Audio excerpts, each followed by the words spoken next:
it makes no sense to have sort of let's just stop everything now. We're just going to stop that is not going to work at all. So, I think that what works is to have people be able to move in an orderly way. What will stop people from coming is when their countries will stop persecuting them, but also what will stop migrants from coming is when an equilibrium has been established where there is development and work and employment and education and all the things people want in their own countries. We have an unusual format tonight of a panel. I'm very pleased that we're able thereby to combine global and local perspectives, also academia, government, and nonprofit. Our first speaker, who authored the chapter in the current Great Decisions book, which I enormously recommend to you, it's really an excellent chapter, is Karen Jacobsen. She's the Henry Lair Professor in Global Migration at the Fletcher School of Law and Diplomacy and the Friedman School of Nutrition, and directs the Refugees and Forced Migration Program at the Feinstein International Center. To Karen's right, Mary Truong. She was appointed in 2015 by Governor Baker to serve as Executive Director of the Massachusetts Office for Refugees and Immigrants. Next to Mary, we have another piece of paper, which is Jeff Thielmen, who has been president and CEO of the International Institute of New England since 2015. For almost a century, the International Institute has offered humanitarian relief, English language learning, employment, skills training, and citizenship programs in Massachusetts and New Hampshire. I want to talk just briefly this evening and give you a bit of a global perspective on migration, global migration. And one of the things that I want to make sure that we start off with is a very clear distinction between refugees and migrants.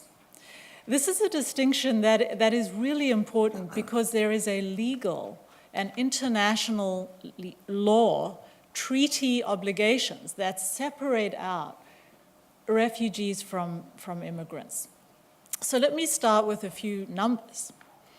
If we think about international migrants, that is defined as people who are living in a country not of their birth, who have been living in this country for more than 1 year. I want you to think, how many do you estimate, how many of these migrants are there in the world today?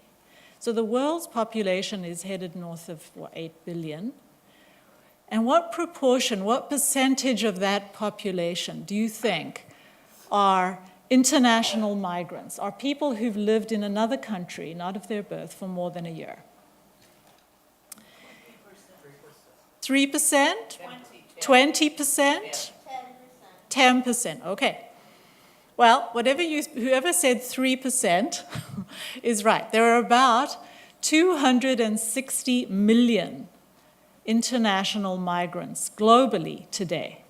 And by these people, we mean everybody who has left their country for whatever reason and is living in another country. But we're excluding tourists and business travel and shorter duration travel. Okay, so these are people who've lived for more than a year somewhere else. That's a very small proportion of the world's population, 3%. That also, interestingly, that proportion is the same, or just slightly higher, as it was at the beginning of the 20th century, which was the period of highest immigration to the US and elsewhere. Back in those days, of course, there were many fewer migrants because there was much smaller global population, but it was still around 2 to 3% of the global population was migrating back in 1900. Today, that number is still around 2 to 3%. So the lesson we can take from this is that most of the globe's population, 97% of people, are staying in their own countries. So we're talking about a relatively very small proportion, right? Now, if we take that number of global migrants, international migrants. And by the way, this is a definition that the UN uses of people who are living outside the country of their birth for more than a year.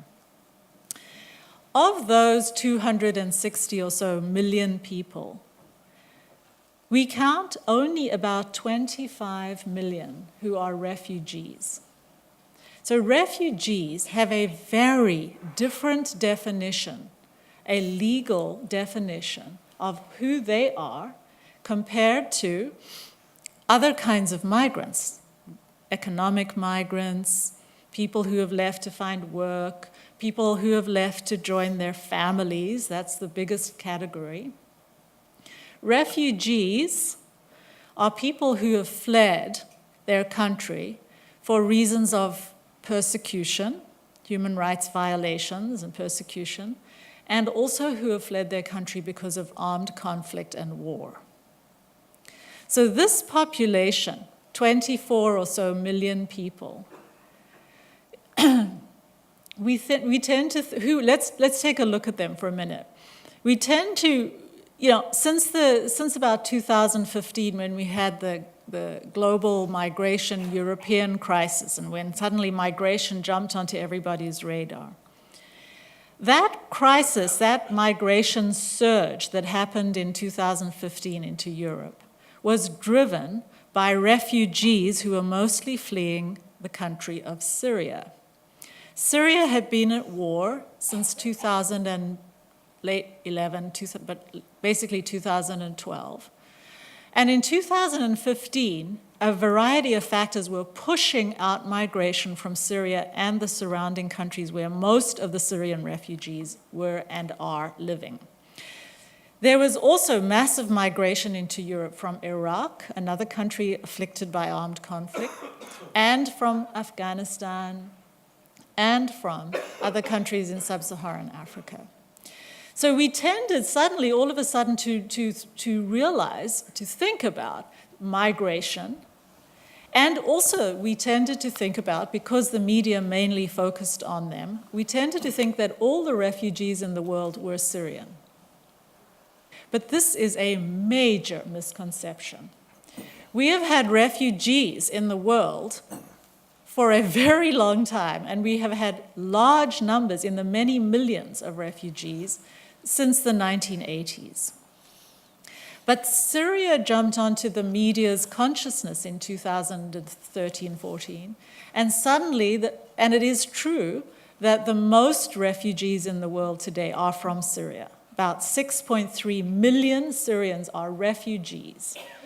Now, Syria is interesting because it is fairly typical of most refugee crises today, in that most Syrian refugees and most refugees from other parts of the world do not go to Europe and certainly do not go to the US.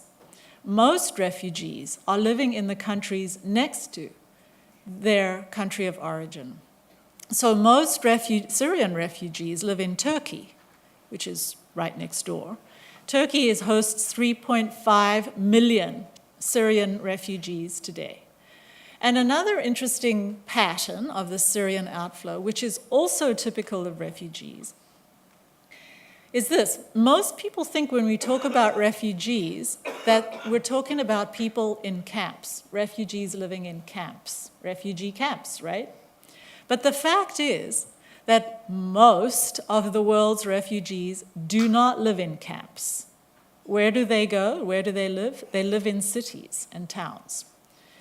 Turkey has one or two very small little camps, but most of those 3.5 million people in Turkey, refugees in Turkey, do not live in camps, they live in the cities. And similarly, most of the world's refugees live in cities.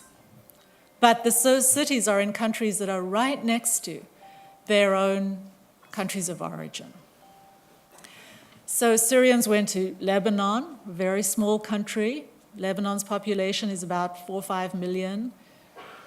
There are almost 1 million refugees in Lebanon today. They went to Jordan, similarly small country. There are about 700,000 in Jordan. They went to Iraq and Egypt and all of these countries in the region. And similarly, other refugee flows from Sudan, from Myanmar, the Rohingya crisis you hear about, from Iraq, from you name it, Nigeria, from Somalia. These people are living in countries close to their own. They do not travel very far. So I have 1 minute, I want to make one more point. How do we help refugees? There are different ways in which the international community helps them. The US and other donors, like the EU, provide funds to help them in the countries where they're living. Sometimes they're encouraged and helped to go back to their countries when those countries are at peace. But the refugees that we see here in the US are here because of a third way in which refugees are helped. That is, they are resettled to the US. Now, the number of refugees who come to the US, and we'll talk about this some more, it's a quota that is set by the president every year. This quota has traditionally been around 80,000 or so people a year. Since President Trump came to power in 2017, that quota has gone down to, is currently at 30,000. But this means this is the number of refugees coming to the US, being resettled to the US. It is a teeny number. And in the rest of the world, other countries, rich countries taking refugees, take even fewer than the US. The number of people who are resettled, refugees who are resettled, is less than 1% of the world's refugee population. So I want to leave you with this thought. We tend to think about refugees who come into our own country. But the fact is that most of the refugees in the world are living in other countries, and we should really be thinking about how we as a country can help those countries host those refugees. Well, good evening, everyone. First and foremost, I would like to thank Mary for being so gracious, for giving me the honor to be here to speak to you, and especially to join along with the esteemed panelists, Professor Jacobsen and Mr. Jeff Thielmen here. I have the honor to do this work since 4 years ago, and again, my name is Mary Truong. The office that I work under is the Massachusetts Office for Refugees and Migrants, and this is one of the agencies under the Executive Office for Health and Human Services. So there are about 12 sister agencies under this Secretariat of Health and Human Services. First of all, I brought my note just in case I forgot some of the data. So the work that we do, the main goal is to help refugee and immigrant individuals and family to become self-sufficient so that they can fully integrate in many areas, whether it's economic, social, and civic life in the Commonwealth. So that's the main mission. So our services provided include cash and medical assistance, and when I mean cash, I mean up to 8 months. Social adjustment, employment, citizenship services, English language training, and financial literacy training. So 91% of our funding come from federal government Office for Refugee Resettlement, and 8% supported by the state, and 1% from private fund. And the 1% from private fund, I'll go later into that, because this is the first time that we ever have anything extra to help supplement the budget.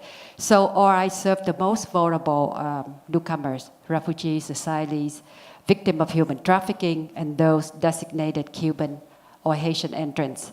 We serve from youth to elders through a network of 40 service providers throughout the Commonwealth. So with that, I'd like to just offer my brief comments based on your article. First of all, I learned a whole lot more since I am a former refugee from Vietnam, and I did not pay attention to the fact that this was created by the international treaty back in 1951. So thank you for that. That fact. I totally agree with you from the article that people left their homeland based on mixed reasons, whether it's persecution, violence, two economic reasons. And two reasons for just emotions and aspirations that people wanted, to decide to leave for better good of the family, of the well-being in general. So I totally agree. We heard the people flee, and again, my personal experience is very limited, so I apologize if I am not global enough in my point of view. But I can see that people leave their homeland either for the reasons that I stated. So like in the case of my father and my family, we flee from the communists taking over South Vietnam back from 1975.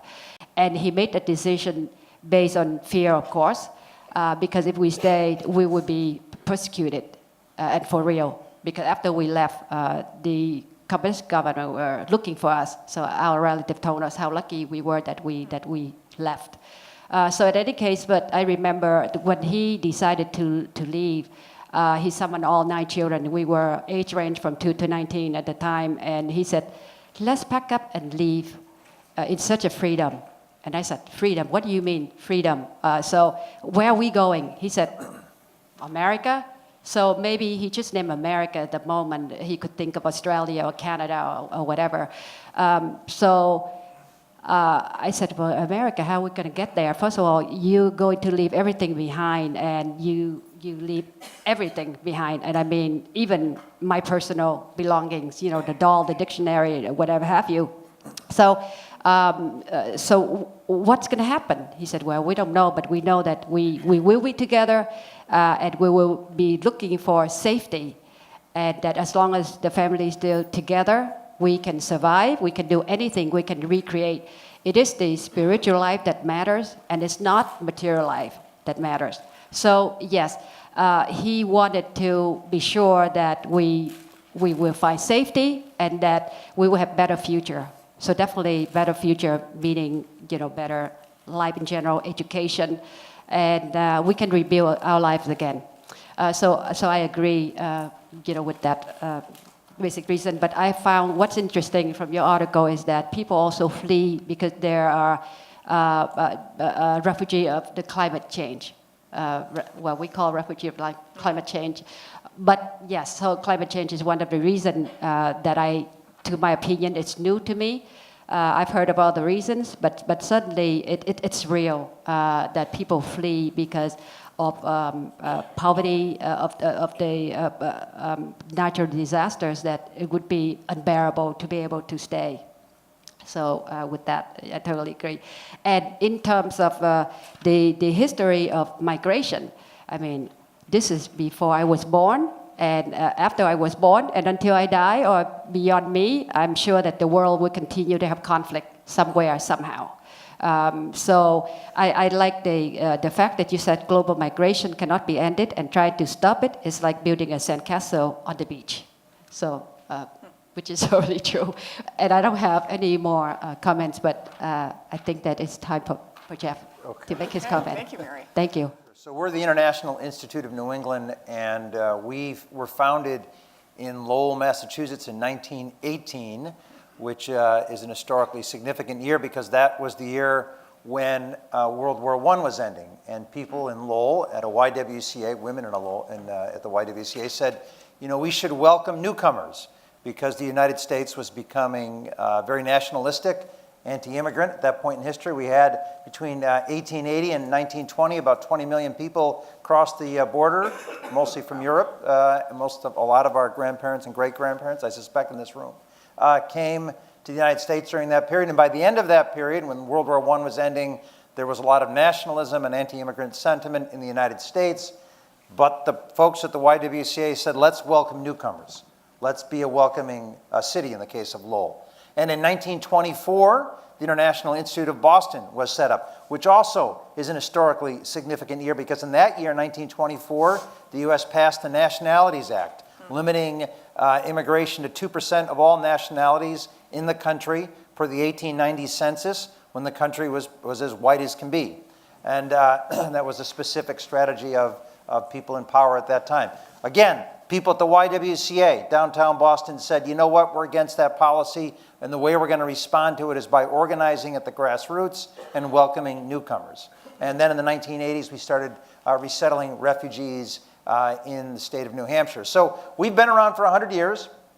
We serve about 2,000 people a year. We resettle refugees. We have one of the largest unaccompanied minor children programs in the region.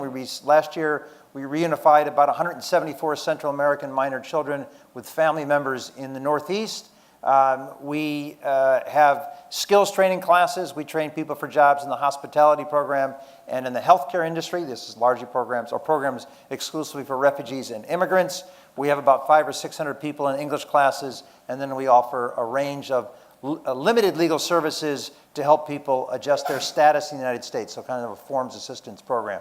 So, refugee resettlement. We have resettled since 1980 in New England 15,000 refugees. And these refugees have gone on to become leaders in our communities. You may not even know some of the people who are refugees, who are teaching your kids, who are running state agencies, who are serving as police officers and doctors and lawyers and dentists and all sorts of great things. And their children are contributing to New England in fantastic ways as well, and their grandchildren now. So as Karen said, Professor Jacobsen said, the President of the United States has the power under the 1980 Refugee Resettlement Act to set the number of refugees who come into the United States every year. The law gives the President the power to set the ceiling. President Obama set the ceiling at 110,000 refugees in 2017. The new president came in. The new president tried to stop the program, eliminate the program, and he cut down the number of people coming. First, in his first year, he said, I'm going to stop it at 50,000 by shutting down the program, and actually he succeeded, pretty much succeeded. Now, in the second year, he set the ceiling at 45,000. Only about 22,000 people came into the country. This year, he set the ceiling at 30,000 people, and so far 12,000 refugees have come into the United States of America. And I believe back at the grassroots, where we got started and we're still operating, we see people who want to welcome refugees to the United States. I see people every day in every community we work in, Lowell, Massachusetts, Manchester, New Hampshire, and in Boston, and in Lynn and other places where we've resettled refugees, where people want to welcome refugees. We were resettling 625 refugees a year or so, maybe more than that, a few years ago in our 3 sites. Then we dropped down to 434 in the first year of the Trump administration, then 197, and now this year, probably about the same amount as last year, which is, not a good thing for our communities. We have a shortage of labor, if you want to be practical about the refugee situation in New England. We don't have enough workers. And so when you bring refugees into this country or into this region, they want to work, they want to contribute, they want to build the economy, and that has been inhibited or made more difficult by the current set of policies. A way to think about the refugee resettlement issue from the U.S. perspective, it is a big, complicated global issue. And I think our organization addresses it at the grassroots by receiving people, but we also advocate at the national level for better policies that welcome refugees to this country. The way to think about it, for a long time, the Refugee Resettlement Program in the United States, which has resettled about more than 3 million refugees since 1980, that program was part of the diplomatic and defense strategies of the United States of America. We admitted refugees because our allies did, and we wanted to be good allies. We admitted refugees because some of those folks were important to us because they had worked with our troops in different parts of the world. And we admitted refugees, first and foremost, I'd like to think, for humanitarian reasons, because that's how the country was built. It was built by people who come from all over the world and make the country a great place.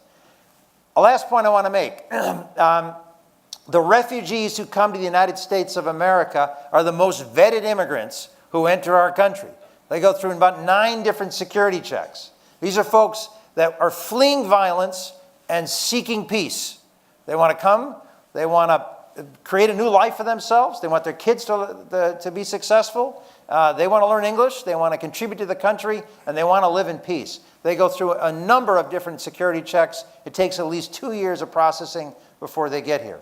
So my comment on it's a great article, And here at the grassroots, we need to keep welcoming refugees, and we need to keep speaking on behalf of how important they are for the overall humanity of the country. Okay. Jeff, I want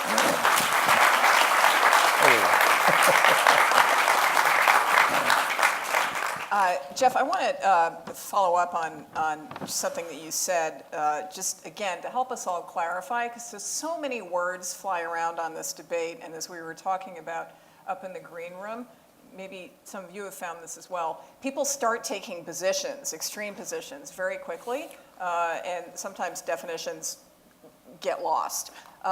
So, Jeff, you said between whatever it was, 1918 and 1920, 20 million people came to the U.S. They were not all refugees. No. Most of them were immigrants. So can you remind us what's different about a person who immigrates here, and whether legally or illegally, and a person who is seeking refuge?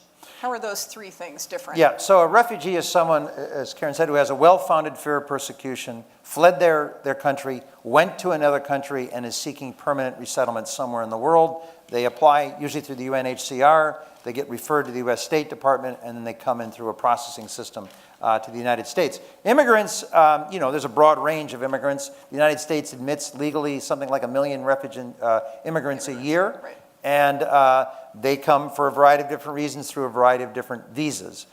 Then there are asylees, people who get into the United States of America and seek asylum using the same criteria, pretty much the same criteria as a refugee, saying they have a well-founded fear of persecution. They can't go home. They might be on a student visa or a tourist visa, and they apply for asylum in the United States to stay here permanently. So that's kind of... an immigrant. And an immigrant is, contrast. a refugee is a subset of an immigrant. So, Right. I mean, it's a broad range. Immigrants can be anybody and everybody. They're maybe coming here because of family reasons. Under U.S. law, they generally come for two reasons. There's a family relationship, or they come here for work.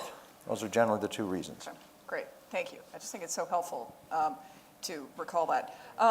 Karen, I'm wondering if you could give us a little bit of sense of size and proportion on if you watch our local, our U.S. news, you would think that the United States is undergoing a massive, massive influx of refugees or immigrants, or however you want to put it. Whereas, as you were just talking about, there are now 4 million Syrian refugees. What have you seen in the past, say, 4 or 5 years since the height of the Syrian refugee crisis, how these flows are changing, whether on the American continent or elsewhere? So in 2015, there were almost 1 million refugees and other kinds of migrants who entered the EU, the European Union. Today, or in 2018, that number has sunk to about 170,000 people.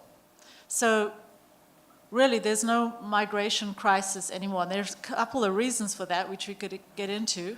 The EU has mobilized to prevent migration as much as it can, right?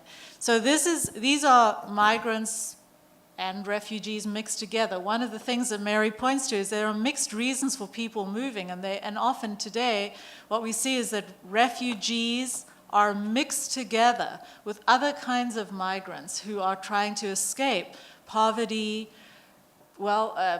loss of livelihoods possibly from climate change or other factors which does not qualify them to be refugees, but they are mixed together with these refugee flows. And it's that flow of people that was going to Europe and continues to try to go to Europe today.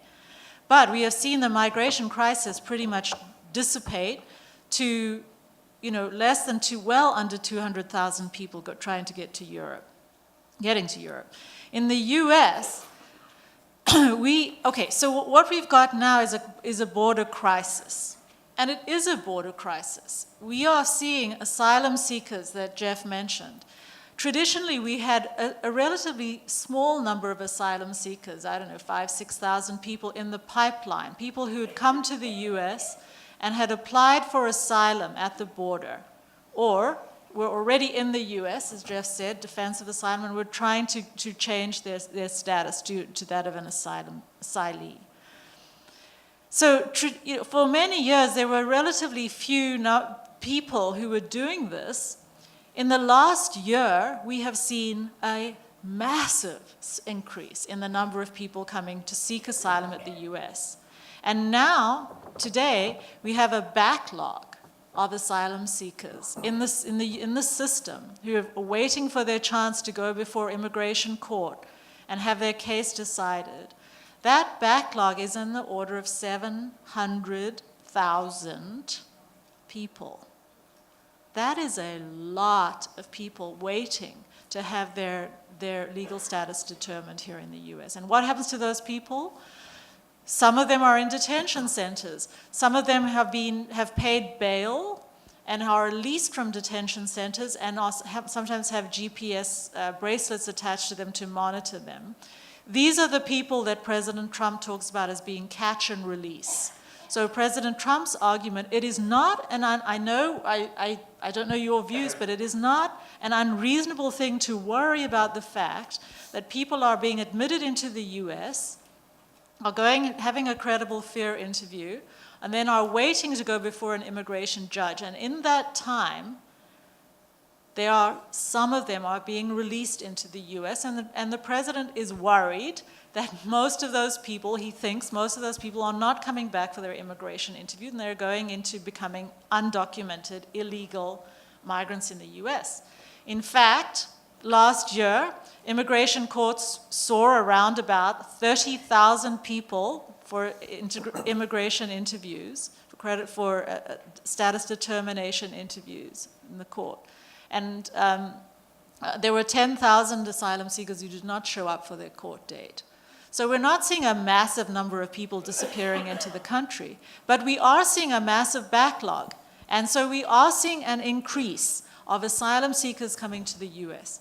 But in terms of other immigration to the US, like you said, gets every year around about 900,000 legal immigrants becoming legally into the US. There are 4 categories of people. One is the biggest category of people coming into the US are people who are being reunited with their families. That is, about 60% of people coming to the US are family reunification.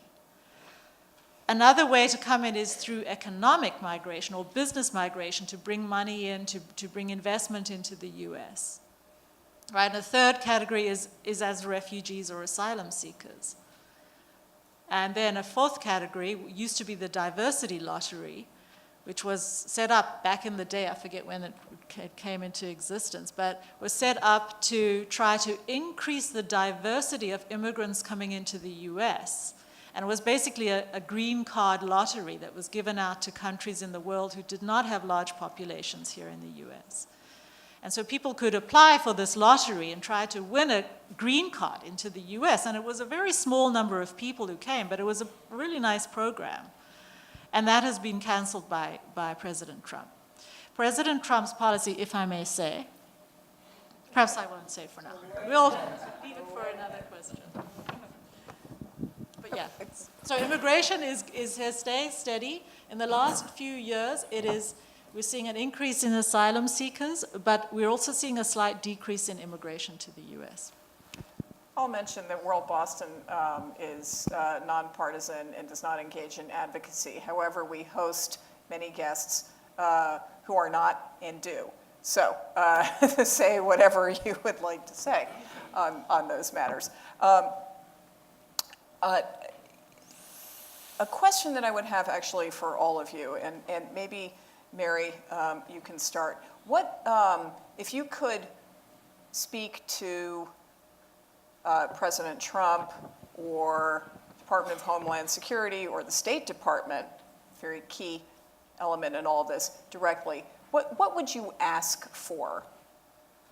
Well, as a former refugee being saved by the country back in 1975, and as you remember, at that time, there were 125,000 of us Vietnamese fleeing at the same time. And so to see what's happening in terms of the refugee arrival reductions, it's a concern to me personally, because if I were not saved, then I wouldn't have the life that I have today to be able to help others. So I would say that I would like to ask that if they would reconsider, not only because of humanitarian issue, but it's the contribution of refugees and immigrants to this country. And to Jeff's point about needing more people to work to enhance the economy here throughout the country, it's so needed. Especially in Massachusetts, I spoke with one of our partners, the Jewish Vocational Services. The CEO basically said, Mary, if we can get more refugees to come here, we have more jobs than people. So what are we going to do? Then another story, the Secretary of Labor, Secretary Acosta, I remember last year when she first came into office, she said, well, we had 400,000 jobs available, but only 300,000 people apply. So what's wrong with this picture? So that's just an example of how having more people coming to the country, it will help boost our economy. And don't forget that this is the history of immigrant. Unless you're native Indian, otherwise the rest of us are immigrants, foreign born. So with that, I'd like to say, please reconsider, because I'm so fact-based, because this way people get to understand more at the local level as well, not just at the national level. For Massachusetts, the actual arrival number for fiscal year 16 was 2,399. Fiscal year 17 was 9,990, and fiscal year 18 was 783. So, but again, however, although the number is small, but our office serves more than 6,500 refugees and immigrants through different federal, state, and private funded programs. Right. Yeah. Thank you. Jeff, do you want to? What's your wish? What would you ask for? Well, so all the executive directors of our organization at the national level is called the U.S. Committee for Refugees and Immigrants. We had a meeting with the director of the Office of Refugee Resettlement a few weeks ago in Washington, D.C. He came. I don't know if he's going to come back, but he came to the meeting, and so he gave the administration's line, and in the middle of his so we had a big conversation about the unaccompanied minor program, back to the Central American issue. And so our network, those of us who do this work, are mostly focused on unaccompanied children, and some of them come to the border on their own, and some of them come to the border with their families. And he said in the meeting that, some of these kids come here for economic reasons. And most people don't care about this issue, but for us it was a big deal, because all of my staff has interviewed these kids, and people who work at other resettlement organizations at the border have interviewed these kids. And they're not coming for economic reasons. They're coming because they're afraid for their lives in the Northern Triangle. And so I think the fact is that, yes, we have... Can you remind us what the Northern Triangle is? Guatemala, El Salvador, and Honduras. Okay. And so, these are countries that are in a terrible economic shape. These are countries that have lots of challenges. You guys can speak to it a lot better than I can. And kids are leaving, and families are leaving because of violence and fear. And when they cross the border and they're seeking asylum, I'm telling you, based on what people have said to me who have been at the border, interviewed these kids, they're legit, and they're in fear for their lives. So I think, and the president's response is to cut off all aid or reduce aid or whatever he's going to do to those three countries, which will make everything worse. So I think we have to have a comprehensive policy that assists people in those countries, that gives assistance to people, to those nations, helps to rebuild them. But at the same time, we have to recognize that these folks don't have anywhere else to go. And yes, there's a big backlog of asylum cases. And yes, it's a complicated situation. But I would say, at least in part of the children that come from Central America, these kids just want to live in peace. That's my experience meeting them. So I'm going to. And so that's what I asked. So anyway, you asked, that was a direct conversation we had with the U.S. Trump administration official. And then his response was. So you said don't cut off the aid? That's what you would Yeah, ask that's for, what he or said. What was your wish? Yeah, Your don't wish cut was- off the aid, don't do anything, don't do any more stupid things.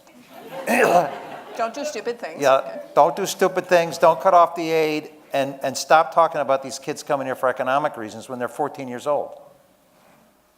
You know. So before we go to questions, I'm going to edit questions that I had, but Karen, maybe end on this part, perhaps on a more uplifting note. What does work? What has history been showing us, or the recent past, or since the establishment of the UN agencies? What does work in reducing flows of refugees or caring for them? What are the successes that we've been able to see and maybe learn from? Well, I think one way to think about it is not to think we need to reduce the flows. Okay. I mean, the fact is that people migrate for all kinds of reasons. Refugees also do. But one of the things that we've seen over the years is a problem arises with migration. I mean, probably most of you here are either yourselves migrants or are descended from migrants, and people migrate all the time. It's a part of history. The problem occurs when people are blocked. And so when walls are created, or fences, or security perimeters and so forth, this really messes up the flow of migrants, because actually what happens is people come and go. So if we take Mexico, for example, there was a time when there was a very high rate of Mexican immigration into the US. People were coming for work. And now that the number of migrants coming has really declined significantly, and we might even be in negative numbers right now. And so, but people are going back and forth across the border. This flow of movements across the border is how people survive, and also what works for both sending countries and receiving countries. Receiving countries need labor and so forth, like you were saying, and receiving countries can help people. Sending countries need to let people go so that they can send back money, or that they can escape from danger and so forth. So we need a flow, and often people are going back. People return when they can. That's what we saw with Mexicans. Many of them have returned. And so I think the idea, I mean, what I would say to President Trump, I would agree with you all, of course, but what I would say is that what we need, and also this is not just my view by any means, what we need is a way to manage migration, and to manage it in a way that works for countries, sending countries and receiving countries, and of course it works for the people who are coming. We need to manage it so that people can come to the US, they can be interviewed properly and in an orderly way. So that it can work for the sending and the receiving countries. For people who are really in danger, we should bring them in as part of our humanitarian obligations, as part of our laws. We have laws on this. For people who are a danger and a threat to us, who are security problems, we should make sure that we can keep those people out, of course. It's the same everywhere in the world. But this kind of management of migration is what we really need to work on. And it's not as if this is, really a complicated, difficult problem. We know how to do this. We know how to manage migration. We have migration policies that have been in place for a long time that work. When we get overwhelmed, like is happening at the southern border, it makes no sense to have sort of let's just stop everything now. We're just going to stop that is not going to work at all. So, I think that what works is to have people be able to move in an orderly way. What will stop people from coming is when their countries will stop persecuting them, but also what will stop migrants from coming is when an equilibrium has been established where there is development and work and employment and education and all the things people want in their own countries. And often that is enabled because migrants send back money or migrants go back and so forth. So that migration enables that development to happen. It's not just that we should plow in money into these countries. That doesn't always work. But the migrants themselves enable development in their own countries. So migration will be the solution to migration, if you see. Hello, my name is Rossi. During Senate confirmation hearing, former UN Ambassador Haley was asked why she refused to take any Syrian refugees on top of being thoroughly screened. She said that because James Comey, FBI, said there's no guarantee if there's terrorists inside them or not. So it's like asking your Uber driver, can you give me a guarantee that we get safely home on the highway? So my question is, what was the UNHCR relationship under her leadership, if you could compare those figures under Ambassador Power as well? Okay. With its two Welcome administrations. to WorldBoston. People are informed. Okay, so would you like to take that, Karen? Sorry, your question was what was, I'm sorry, the last part, the numbers you was asking? Sorry, What was the question? Oh, the question was, what was the UN and UNHCR relationship under Ambassador Haley's leadership, comparing to Ambassador Samantha Powers, which was under Obama administration? You mean the relationship with the U.S.? Yeah, okay, U.S. and UN relationship. Yeah, I see.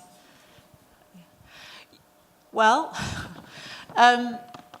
UNHCR, the UN Refugee Agency, is a member state organization. It's, as is all the UN agencies, which means that their first obligation is to other states. Right, so they were the UN was created in 1950 as for states to sort out their problems together. Now, the UNHCR is responsible for refugees, but it cannot go against what its member states who support it and fund it say. So it can try to advocate, but if a country says, we're only taking 30,000 refugees, there's nothing the UNHCR can do. So the relationship between the US and the UN has always been the same, which is that the UN hopes and tries to convince the US to pay their UN dues and to fund them, and the US does. The US is the biggest funder of the UN, and the biggest funder of UNHCR, and the biggest funder of refugee aid and assistance in other countries, and takes the biggest number of refugees are resettled here in the US. So I would say that the relationship is kind of the same, and UNHCR is hoping that the US continues to be a good citizen, and maybe it's getting a little worried, but it's got to hang in there because there are no other choices. If the US pulls out of that relationship, that's the end of UN money, by and large. That's very interesting because, again, I think so often we, in consuming news, again, we think a lot about the situation in our own country, but the UN, by the time you get into the UN system, you're already a very special category. This is different from flows of people, you know, on the southern border. We had someone in the green over here. Hi, this is actually another question for Dr. Jacobsen. You mentioned that there was this huge backlog on the southern border of asylum seekers waiting to be processed. And I was wondering, what are the base causes of that backlog? Is it just an overall increase in the number of asylum seekers, or are there institutional reasons on the US side where we've seen this backlog? And others can contribute. I mean, I think the main reason is that we have seen a massive increase in the number of people applying for asylum. Yeah. When President Trump came to power, he temporarily stopped resettlement, took all his refugee officers who usually go out into other countries and do status and determinations in other countries to see if people should be resettled. He took those refugee officers, turned them into asylum officers and put them on the border. So there was a slight increase, but the fact is we do not have anything like the bureaucracy we need now to manage this increased flow. And we need all kinds of people. We need, the border officials, the ICE officials who do the first credible fear interview, and we need more immigration judges, and we need lots of all the bureaucrats in between, and we don't have them. So that's, I would say, the main. Well, the backlog got worse when he shut down the government for a month. Yeah, right? Don't forget about that.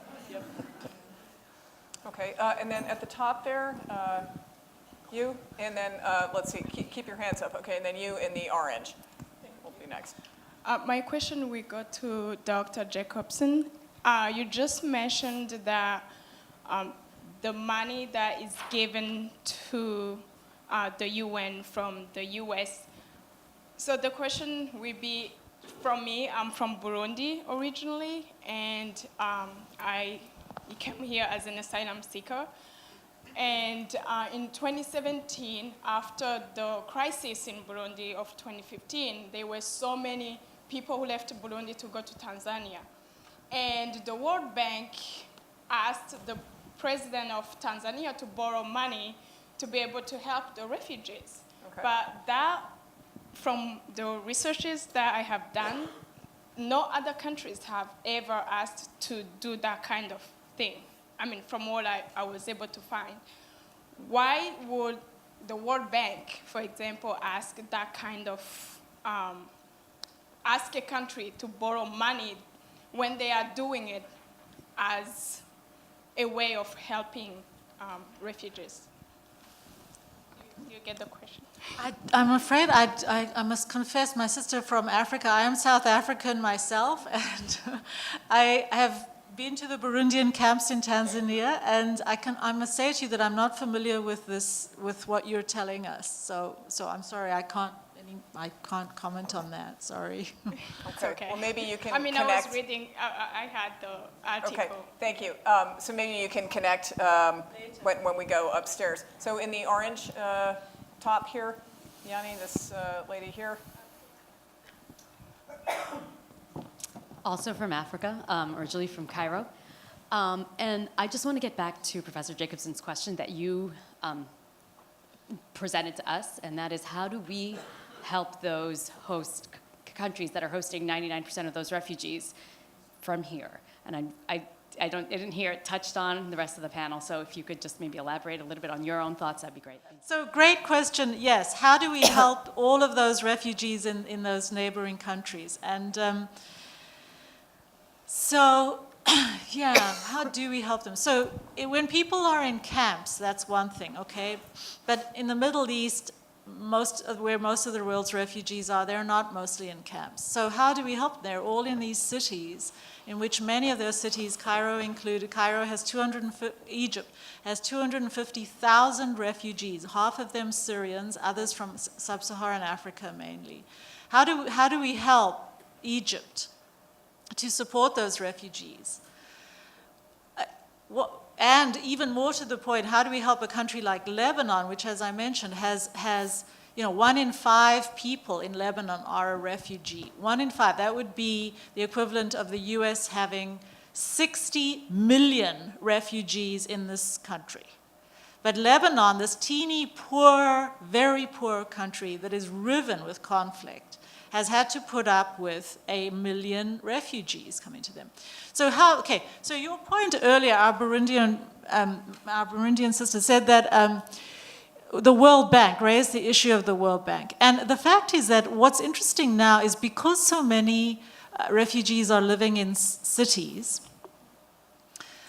the bank, the World Bank, which is trying to promote development in these countries, the World Bank has recognized that refugees now are creating problems in these countries for its development plans and for its development projects. And so the World Bank has, just in the last few years, started thinking about how to incorporate refugees and humanitarian factors into its development plans. So it's still very early days, but we are seeing, for example, the bank and also donors from the EU trying to support cities by building infrastructure, by helping them with their roads, by helping them with their water systems, by helping them with electricity, by helping with sanitation systems. And because these systems are often very fragile in these cities because the cities are very poor. And so the infrastructure is already very fragile and decrepit. And so the bank and others have come in to try to support cities by literally, from the bottom up, building infrastructure. the UNHCR and UNICEF help with schools. Other NGOs and other agencies help with health services. So there are ways to support these countries that are hosting so many refugees by supporting the systems that also support the citizens in those countries. And for sure, that is the best way to help, is not only to focus on refugees, but to focus on the cities that are hosting those refugees and trying to build the capacity in cities to host refugees and their own urban poor even better. Because in many cases, the urban poor living in these cities are worse off than the refugees coming into them. But the refugees live amongst the urban poor. And so we need to think about refugees living amongst urban poor and how we can help them, how we can help the whole city to support everyone better. And increasingly we are seeing that agencies and UN agencies, NGOs, and even large international organizations like the bank are recognizing the need to do this. My question is about Massachusetts. It's to Director Truong, Mary, and also it's fine. to President Thielmen. What can we do to help your organization in law? What can we do? I thank you for that question.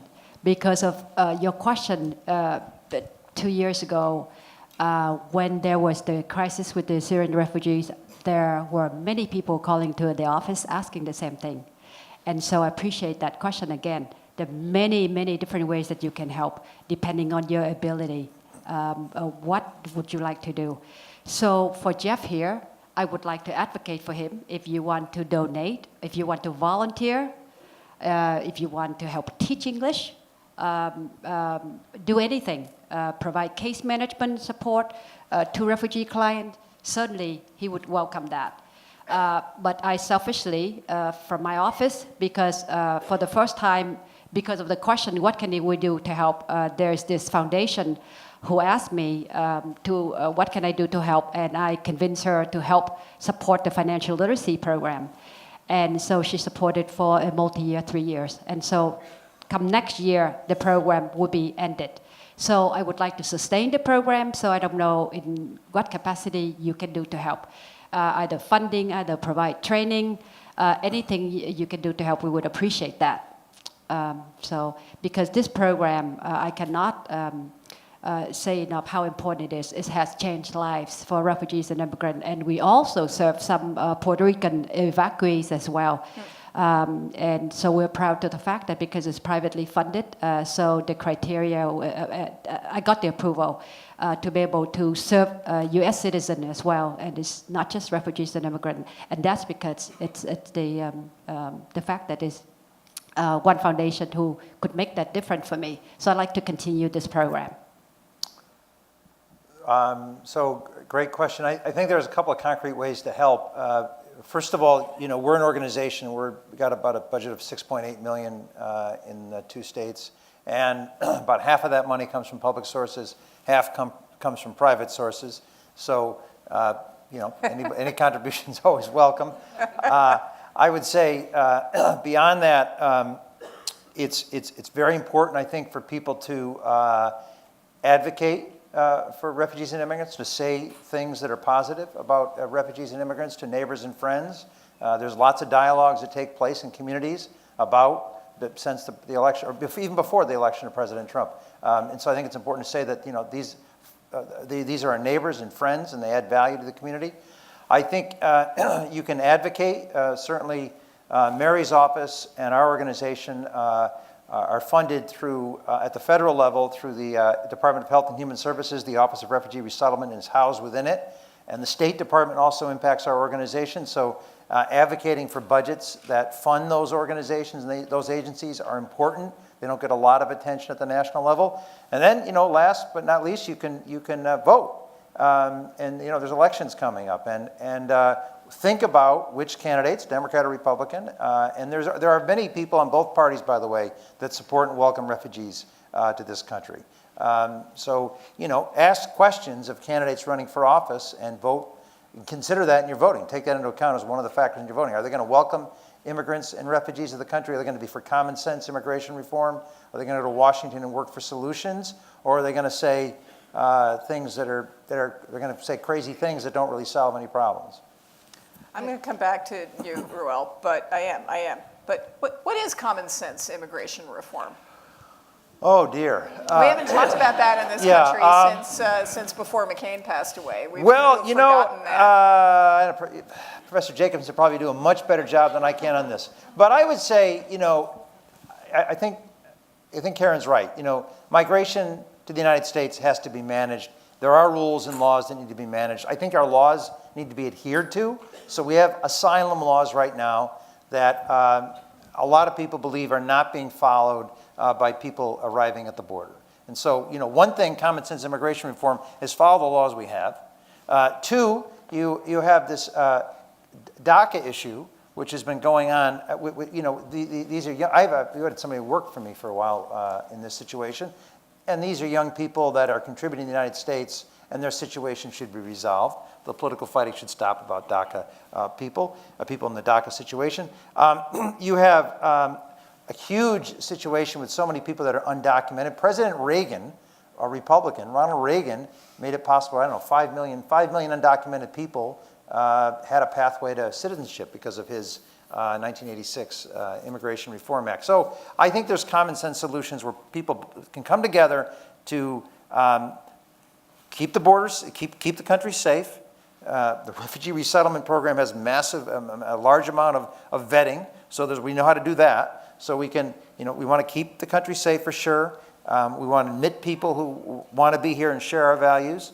But I think there's a way to come together to make a solution. And there have been various attempts at solutions, but it gets crazy. You get crazy political conversations going on about walls and things like that. I have a question concerning the future for the U.S. and its technological leadership, which has been fueled largely, to a great extent, by immigrants.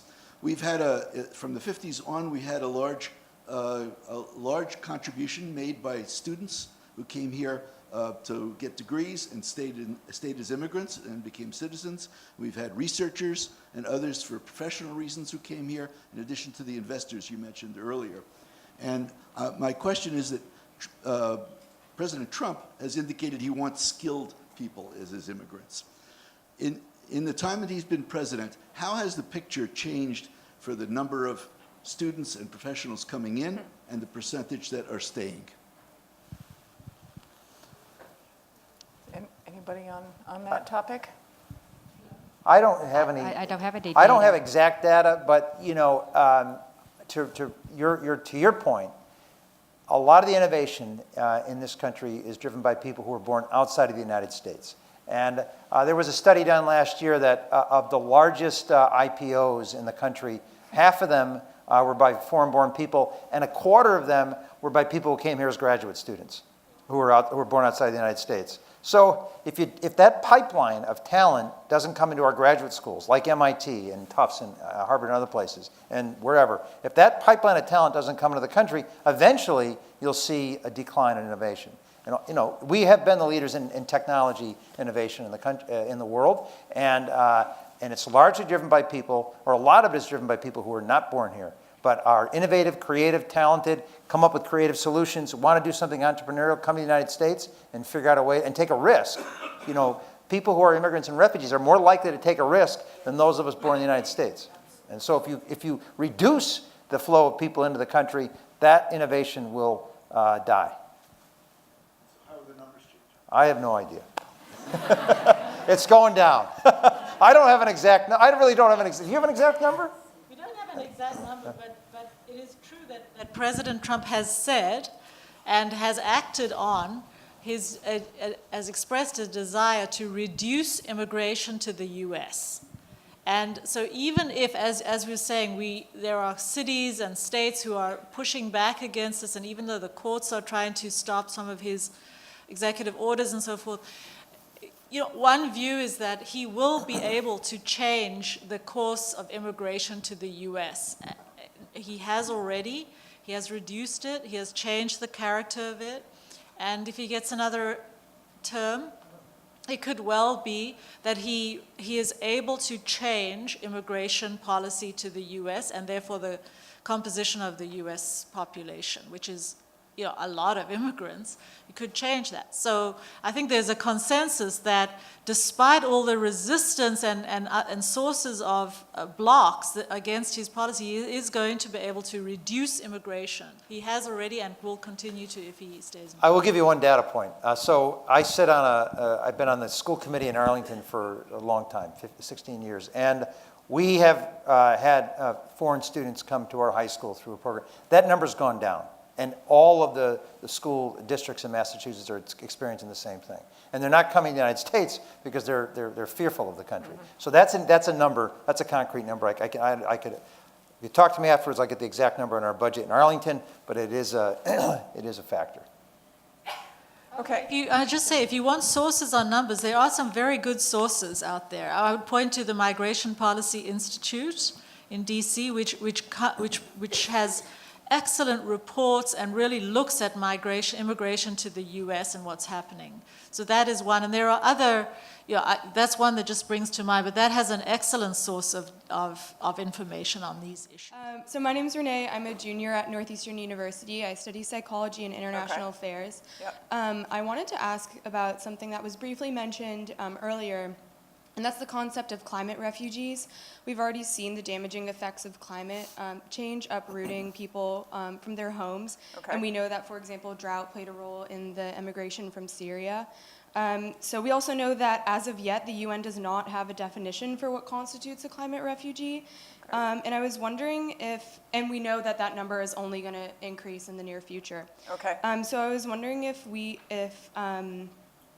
you could give us your insight on how countries are going to react to these climate refugees without this UN definition, and what you think that this definition should be specifically in terms of what constitutes a climate refugee or someone that needs to move from their home due to a natural disaster. Okay. Is that for you, Karen, I think? Yeah. I'll take that one. First of all, this term climate refugees is my students, some of whom are sitting there. Shout out to my lovely students. Know that it's a term that I really do not like.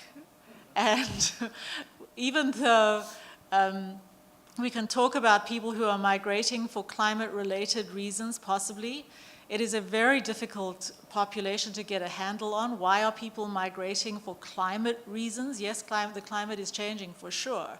But why people migrate is a much more complicated phenomenon. People usually don't migrate because the climate has changed. They migrate because things are happening in their immediate areas. They're being persecuted, or they're in the middle of a war, or their crops have failed for the third year in a row because there's sustained drought. But could that, it's very difficult. How countries will, there's all kinds of rather hysterical stuff being written about climate change, like 50 billion refugees are going to appear on our borders and so forth. This has been going on, for years. I remember back in the 80s when I was a grad student, people were talking about, in the next 10 years, we're going to see 50 billion climate refugees. And they're literally saying this back in those days. And of course, we haven't seen any, really. And yeah, I am in no way a climate change denier. But to link them is very complicated now, and we should not call people who are fleeing because of environmental reasons or climate change. We should not call them refugees. They're not refugees. Refugees have a very specific legal definition, and we should not bundle everyone into this idea, into this label of refugees. We should separate out people and keep this term refugees for a group of people who are in serious danger, whose lives are at risk, and who have fled for that reason. And we should not be calling anyone climate refugees. We can call them people who are fleeing for all kinds of reasons, but not climate refugees. And I really, it's very hard to know how this will, because I can tell you on my own experience, back in the 80s, people were talking about 50 billion climate refugees in the next 10 years. And it just hasn't happened. And maybe it will, but when it happens, And when we really see flooding that is really pushing people out of their homes, never to go back, then we can maybe start talking. But so far, it's not happening. I can tell you from our organization's perspective, when people come and we meet them and they're refugees, their climate experience is part of their situation in some cases. And I can actually recall 2 cases where there was a well-founded fear of persecution. They were leaving because of violence or war. They couldn't go back home for one reason or another, or their membership in a political party. And also, they shared with us that there was a drought for a period of time in the country they lived in. That actually has happened with at least one family. Some people we met from Guatemala have had both the combination of a fear of violence and climate issues. Okay. So it's in my experience, it's been a combination. It's never been. We haven't seen anyone say, I'm fleeing a country solely and exclusively because of a climate issue. That has not been our experience. As a resettlement agency, it doesn't mean that it hasn't happened. Okay, we are really running out of time, so we can take 2 very quick questions. You right there, and the gentleman up in the 3rd row. We're going to take them together, because I do want us to have time to have some conversations. So give us your crisp and concise, thought-provoking question, please. Absolutely. Hopefully thought-provoking. Thank you. I wanted to come back to the discussion of, we've talked a lot about resettlement, and a number of you have mentioned the economic aspects of it and the workforce development aspects. No one's mentioned housing. No one's mentioned where do people actually live, whether it's in the international context or in the U.S., and how that process works. Great. Thank you. And then we'll go to you. My question is directed towards Mr. Thielmen and Ms. Truong. In what ways are states and local governments collaborating to accept migrants and refugees? I mean, you see big, well-publicized lawsuits filed jointly by the states against the Trump administration for example, against the Muslim ban. But what are some lower-key, maybe less well-publicized ways that they're working together? Okay, great. We have the Governor's Advisory Council on Refugees and Immigrants. So the chair and the members of that council basically does give the advice to the governor on what would be the right thing to do. So the governor voiced the concern, writing to Department of Homeland Security regarding to accepting more, especially skilled immigrant and student. In general, he made the case through a letter that he had written to Department of Homeland Security regarding to voicing his concern that we need more people. So that is what I know. Otherwise, from what I do, it's pretty much dealing with people at the local level, helping them because they're here. Does that answer your question, by the way?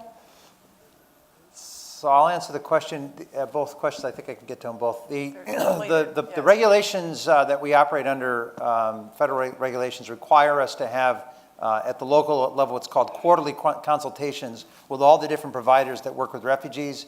There's also, we're required to submit every summer an abstract to the to the State Department indicating the support we have at the local level for the arrival of refugees in any city. So we work closely with officials in Manchester, Lowell, and Boston. And in terms of housing, I can talk about the United States. Several years ago, housing in Boston obviously is very expensive, so we made a decision as a resettlement agency to accept single cases, mostly single men in Boston, and place 4 men in an apartment, 2 per bedroom. And so we kind of made that known to the national office that we would be the site that would take single cases. It's hard to do in other parts of the country. And then more housing for families. But Lowell has gotten more expensive, and Manchester is a place where we place a lot of the families. So that's my... Can I also add that, because I forgot what I was supposed to share. We do conduct a town hall meeting with refugees throughout the state, and we always invited officer from the United States Citizenship and Immigration Services, USCIS, and others, partner from the Attorney General Office and others. So we do work with them as well. Great. All right, I think that we need to wrap up this portion. What a super panel. I hope that you have learned as much as I have. This has just been great. Thank you, Jeff, Mary, and Karen.